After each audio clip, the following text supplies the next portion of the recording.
Hello friends, ఈరోజు మనం ఫిబ్రవరి 5వ తేదీకి సంబంధించిన ముఖ్యమైన అంశాలను క్విక్ రివిజన్ చేద్దాం. ఆల్రెడీ మీరు న్యూస్ పేపర్స్ చదువుంటే ఈ ప్రశ్నల్లో మీకు ఎన్ని గుర్తున్నాయో ఒకసారి చెక్ చేసుకోండి. ఫస్ట్ వన్, భారతదేశంలో అధికారిక పర్యటన కోసం ఇటీవల ఢిల్లీకి చేరుకున్న సెషెల్స్ అధ్యక్షుడు ఎవరు? Answer option A, Patrick Herminie. Seychelles అధ్యక్షుడు ప్యాట్రిక్ హెర్మనీ తన మొదటి అధికారిక భారత పర్యటనలో భాగంగా ఢిల్లీ చేరుకున్నారు. ఈ పర్యటనలో ఇరు దేశాల మధ్య సముద్ర భద్రత మరియు ద్వైపాక్షిక సంబంధాలపై కీలక ఒప్పందాలు జరగనున్నాయి. ఆంధ్రప్రదేశ్లోని పుడిమడక గ్రీన్ హైడ్రోజన్ హబ్లో భారతదేశపు మొట్టమొదటి స్వదేశీ గ్రీన్ యూరియా ప్లాంట్ను అభివృద్ధి చేయడానికి ఎన్జీఈఎల్ ఏ సంస్థతో ఒప్పందం కుదుర్చుకుంది?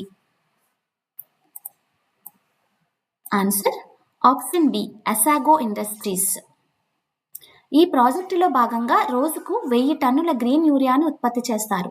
దీనికోసం ఎన్జీఏఎల్ గ్రీన్ అమోనియా, కార్బన్ డయాక్సైడ్ మరియు పునరుత్పాదక ఇంధనాన్ని సరఫరా చేస్తుంది. ఇది ఆత్మనిర్భర్ భారత్ లక్ష్యానికి మద్దతుగా నిలుస్తుంది. $1 ట్రిలియన్ అమెరికన్ డాలర్ల మార్కెట్ విలువను చేరుకున్న ప్రపంచపు మొట్టమొదటి రిటైల్ సంస్థగా ఇటీవల ఏ కంపెనీ రికార్డు సృష్టించింది? ఆన్సర్ ఆప్షన్ ఏ, వాల్మార్ట్.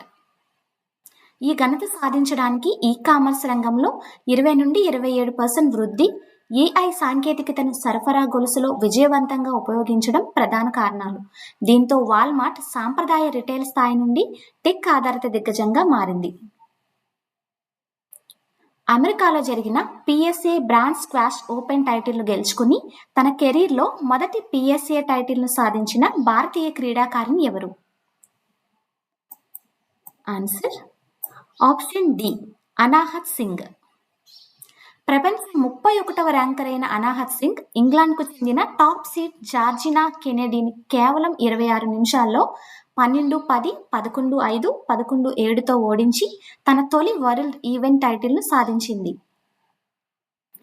భూమిపై ఉన్న ఇంధన కొరతను అధిగమించేందుకు మరియు ఏఐ డేటాను అంతరిక్షంలోనే ప్రాసెస్ చేయడానికి రాబోయే 5 ఏళ్లలో గిగావాట్ క్లాస్ స్పేస్ డేటా సెంటర్లను నిర్మిస్తామని ఇటీవల ఏ దేశం ప్రకటించింది? Answer option B, China. చైనాకు చెందిన ప్రభుత్వ అంతరిక్ష సంస్థ సిఏఎస్ఈ తన 15వ 5 ఏళ్ల ప్రణాళికలో భాగంగా ఈ విషయాన్ని వెల్లడించింది. దీనివల్ల డేటా సెంటర్లకు అవసరమైన భారీ విద్యుత్ కోసం అంతరిక్షంలోని సౌరశక్తిని వాడుకోవచ్చు. అమెరికాకు చెందిన స్పేస్ ఎక్స్ కూడా ఇటువంటి ప్రయత్నాలే చేస్తుంది. ఇటీవల కేంద్ర రక్షణ మంత్రి రాజ్నాథ్ సింగ్ విడుదల చేసిన ఆకాష్ అనే పుస్తక రచయిత ఎవరు? Answer option B, G Chandramouli. ఈ పుస్తకం భారతదేశపు ఆకాశ క్షిపణి వ్యవస్థ అభివృద్ధి ప్రయాణాన్ని మరియు రక్షణ రంగంలో సాధించిన విజయాలను వివరిస్తుంది. రచయిత జి చంద్రమౌళి గారు గతంలో డిఫెన్స్ రీసెర్చ్ అండ్ డెవలప్మెంట్ ఆర్గనైజేషన్లో కీలక బాధ్యతలు నిర్వహించారు. ఇటీవల కర్ణాటకలో ఒక వ్యక్తి మరణానికి కారణమైన క్యాసినోర్ ఫారెస్ట్ డిసీజ్ ను సాధారణంగా ఏమని పిలుస్తారు? ఆన్సర్ ఆప్షన్ ఏ, మంకీ ఫీవర్. ఇది ఒక వైరల్ హ్యామరేజిక్ వ్యాధి. ఇది హార్టిక్స్ అనే పురుగుల ద్వారా వ్యాపిస్తుంది. కోతులు ఈ వైరస్కు ప్రధాన వాహకాలుగా ఉండటం వల్ల దీనిని మంకీ ఫీవర్ అని పిలుస్తారు. కర్ణాటకలోని శివమొగ్గ, ఉత్తర కన్నడ జిల్లాల్లో ఇది ఎక్కువగా కనిపిస్తుంది. నెక్స్ట్ వన్, భారతదేశంలోని మొదటిసారిగా ఏఐ, ఫిన్టెక్ మరియు ఇన్సూటెక్ రంగాలపై దృష్టి సారించిన బ్లాక్ స్వాన్ సమిట్ ఇటీవల ఏ రాష్ట్రంలో ప్రారంభమైంది? Answer option C, Odisha. Odisha రాజధాని భువనేశ్వర్లో ఈ సదస్సు ప్రారంభమైంది. భవిష్యత్తు సాంకేతికతలను ఆర్థిక రంగంతో అనుసంధానించడం మరియు స్టార్టప్లను ప్రోత్సహించడం ఈ సదస్సు ప్రధాన ఉద్దేశం. దీనిని ఒడిశా ప్రభుత్వం మరియు పలు టెక్ సంస్థలు సంయుక్తంగా నిర్వహిస్తున్నాయి. నెక్స్ట్ వన్, కేంద్ర నౌకాయాన మంత్రిత్వ శాఖ నిర్వహించిన స్వచ్ఛతా పక్వాడా ర్యాంకింగ్స్లో భారతదేశంలోని అత్యంత పరిశుభ్రమైన ప్రధాన ఓడరేవుగా ఏది నిలిచింది? Answer option C Paradip port authority. ఒడిశాలోని పారాదీప్ పోర్ట్ అథారిటీ వరుసగా 2వ ఏడాది కూడా ఈ గౌరవాన్ని దక్కించుకుంది. వ్యర్థాల నిర్వహణ, పారిశుద్ధ్యం మరియు పచ్చదనం పెంపొందించడంలో ఈ ఓడరేవు దేశంలోని అగ్రస్థానంలో నిలిచింది. నెక్స్ట్ వన్, సైబర్ రక్షణలో ఆర్టిఫిషియల్ ఇంటెలిజెన్స్ పాత్రను పెంచడం మరియు సైబర్ నేరాలను అరికట్టడం లక్ష్యంగా ఫిబ్రవరి 2026లో తెలంగాణ సైబర్ సెక్యూరిటీ బ్యూరో నిర్వహించిన 2వ ఎడిషన్ సైబర్ సెక్యూరిటీ కాంక్లేవ్ పేరు ఏమిటి? Answer option B shield 2.0. ఇది తెలంగాణ రాష్ట్ర స్థాయి కార్యక్రమం అయినప్పటికీ జాతీయ స్థాయి నిపుణులు మరియు ప్రభుత్వ సంస్థలు ఇందులో పాల్గొన్నాయి. సైబర్ రక్షణలో ఏఐని ఎలా ఉపయోగించాలో చర్చించడం దీని ప్రధాన ఉద్దేశం. షీల్డ్ అంటే systematic holistic incident and resilience platform అని కూడా అర్థం ఉంది. నెక్స్ట్ వన్, ఆంధ్రప్రదేశ్ పోలీస్ విభాగంలో నేరాల నివారణ మరియు పారదర్శకతను పెంచడం కోసం రాష్ట్ర డీజీపీ ఇటీవల ప్రారంభించిన ఆర్టిఫిషియల్ ఇంటెలిజెన్స్ ఆధారిత ప్రాజెక్ట్ పేరు ఏమిటి? Answer option C AI for AP police. AI for Andhra Pradesh police project ద్వారా ఫేషియల్ రికగ్నిషన్, అనుమానిత కదలికల గుర్తింపు మరియు నేరాల డేటా విశ్లేషణ వంటి పనులను ఏఐ సహాయంతో వేగంగా చేస్తారు. దీనివల్ల పోలీసుల పనితీరు మెరుగుపరచడమే కాకుండా సాధారణ ప్రజలకు సేవలు మరింత సులభంగా అందుతాయి.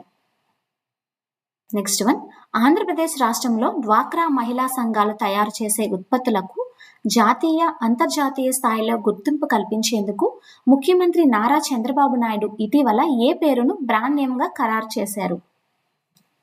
ఆన్సర్ ఆప్షన్ బి స్వయం. డ్వాక్రా మహిళలు తయారు చేసే సుమారు 23,000 రకాల ఉత్పత్తులకు ఒకే గొడుగు కింద బ్రాండింగ్ కల్పించడం ఈ ప్రాజెక్టు లక్ష్యం. స్వయం అంటే స్వశక్తితో ఎదగడం అని అర్థం. ఈ ఉత్పత్తులను అమెజాన్, ఫ్లిప్కార్ట్ వంటి ఈ-కామర్స్ సైట్లలో కూడా విక్రయించాలని ప్రభుత్వం నిర్ణయించింది. నెక్స్ట్ వన్, ప్రపంచ చరిత్రలోనే $800 బిలియన్ నికర ఆస్తులను కలిగిన మొట్టమొదటి వ్యక్తిగా ఇటీవల ఎవరు రికార్డు సృష్టించారు? Answer option B Elon Musk. Elon Musk తన 2 దిగ్గజ సంస్థలైన స్పేస్ ఎక్స్ మరియు XAIలను విలీనం చేయడం ద్వారా తన నికర ఆస్తుల విలువను అమాంతం పెంచుకున్నారు. ఈ చారిత్రాత్మక విలీనం మస్క్ సంపదను గతంలో ఎన్నడూ లేని విధంగా $800 బిలియన్ మార్కును దాటించింది. ఇది గూగుల్ లేదా అమెజాన్ వంటి పెద్ద కంపెనీల మార్కెట్ విలువతో సమానం.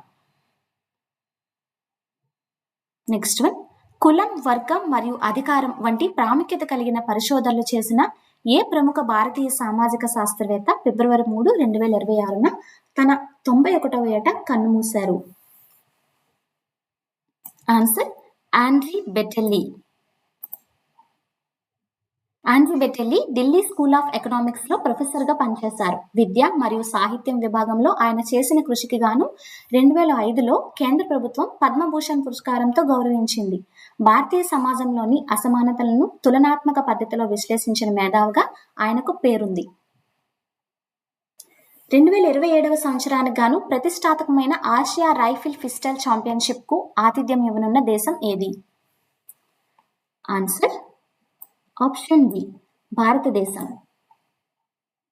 ఆసియా షూటింగ్ కాన్ఫెడరేషన్ ఇటీవల జరిగిన సమావేశంలో 2027 ఆసియా రైఫిల్ ఛాంపియన్షిప్ నిర్వహణ బాధ్యతలను భారతదేశానికి అప్పగించింది. న్యూఢిల్లీలోని డాక్టర్ కర్నీ సింగ్ షూటింగ్ రేంజ్లో ఈ పోటీలు జరిగే అవకాశం ఉంది. షూటింగ్ క్రీడలో భారతదేశం గ్లోబల్ హబ్గా ఎదుగుతుండటంతో ఈ అవకాశం దక్కింది. ఈ ప్రశ్నలన్నింటిలో మీరు ఎన్ని ఆన్సర్స్ చేయగలిగారో కామెంట్స్ చేయండి. Thank you.